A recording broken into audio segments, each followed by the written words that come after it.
And welcome back, everyone, to Overtime, as we so honored to have with us and tell you the last segment, our special guest, none other than Jason Connor. He's the athletic director at Mississippi Delta Community College. We're talking about just the financial hurdles, trying to overcome and moving forward. And one way you're going to try to overcome some of those financial hurdles, you have a big event that's coming up in 2 weeks. Tell us all about it.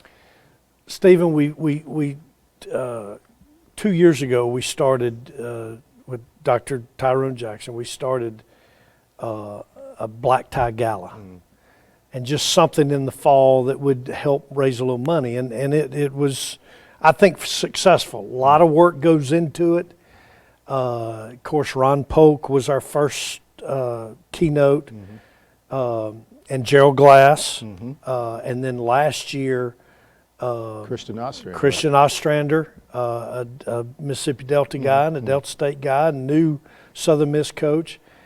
He did a great job and brought a completely other perspective because he was one of us. And also the 1993 football national champion MVP. So that was a cool experience. And but this third, they wanted to change the name a little bit. So instead of the Trojan Black Tie Gala, we're gonna go more business casual, and we're gonna call it Trojan Nation Celebration. So we're excited about that. It's the same event, but a different name. It's going to be October 5th, Saturday, 6 o'clock at the B.B. King, like it's been. And this lineup I'm excited about. Impressive lineup. John Brady. Matter of fact, we had the same dorm room at Belhaven College. Is that right? Wow. And of course, he was the Final Four coach at LSU in 2006, I believe. And then Richard Williams, a Mississippi guy, and another Final Four coach. Another Final Four coach at Mississippi State in 1996. What a team. And then Kermit Davis, who was also a Mississippi JUCO guy. And I think all three of them are great coaches, but Kermit was at Ole Miss and was the 2019 SEC Coach of the Year. So I think, and then you, my friend, you're as much in that MVP deal as anybody. I'm low on the totem pole, trust me. But what's important is those guys have been through it. They've done it at the highest levels. I'm thankful that they're coming. Just given of their time, and they do these things all over the country. So they're doing it for Mississippi Delta right now and coming to Indianola, and they're going to trust you with that. That's an important deal. It'll be a little different. Instead of a keynote speaker, will kind of be a couch and a little question and answer, and but food. Bob Wilbanks, again from Cleveland, does a phenomenal job with he's the chef expertise dude. And I can't even pronounce the things that he's going to have for us to enjoy for our palate. There'll be drinks, free drinks, free food, entertainment. Dr. Hamilton, the head of the music department at Mississippi Valley, beautiful piano player. He's going to play and might even sing for us a little bit. Powerful. And then Cheryl Featherstone. I've spoken to her husband. I'm hoping we can talk her into it. But she's got a beautiful voice.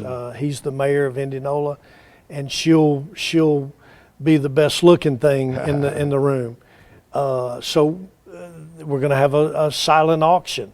We're going to have our cheerleaders kind of meet and greet and do, and I think it's going to be a fun night. And I'd like to see 150 people show up and buy a ticket. It's $50. I was just about to say. You can go to www.mdcctrojans.com and buy your ticket. Or you can call. Or you can call me on my cell number, 662-402-1129. But everything is set up. You can QR code. And so I think it's going to be a fun night.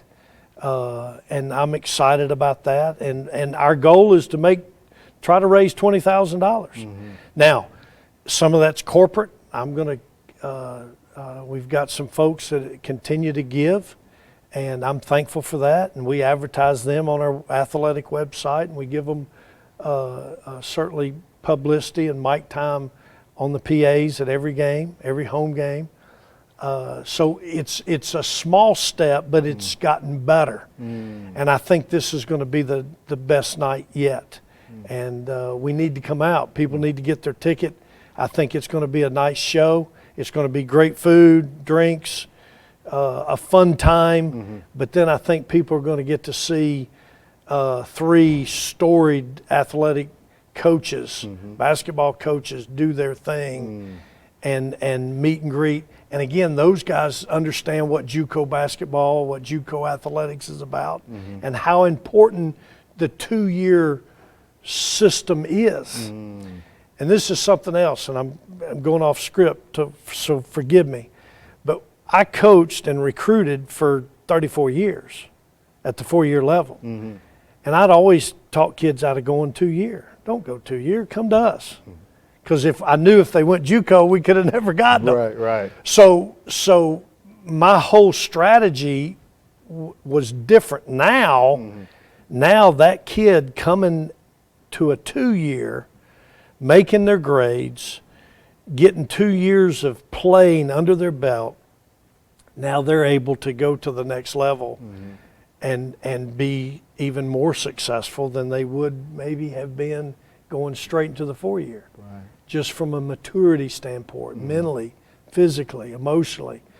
So I think we serve a need. And then 2, and this is kind of our mantra, us educating the Mississippi Delta, those kids are going to end up probably marrying here, living here, working here, and making where you and I live and our audience a better place to live.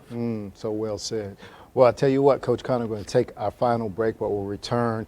We're going to talk a little about the transition from coaching, because I've known you for so many years to be a coach. Had no idea you had an interest. You didn't have gray hair, and I didn't either. either. I know, but I had no idea you had an interest in becoming an athletic director. We're going to touch on what led you away from coaching into the front office, so to speak, when we return with Coach Jason Connor right after the short break.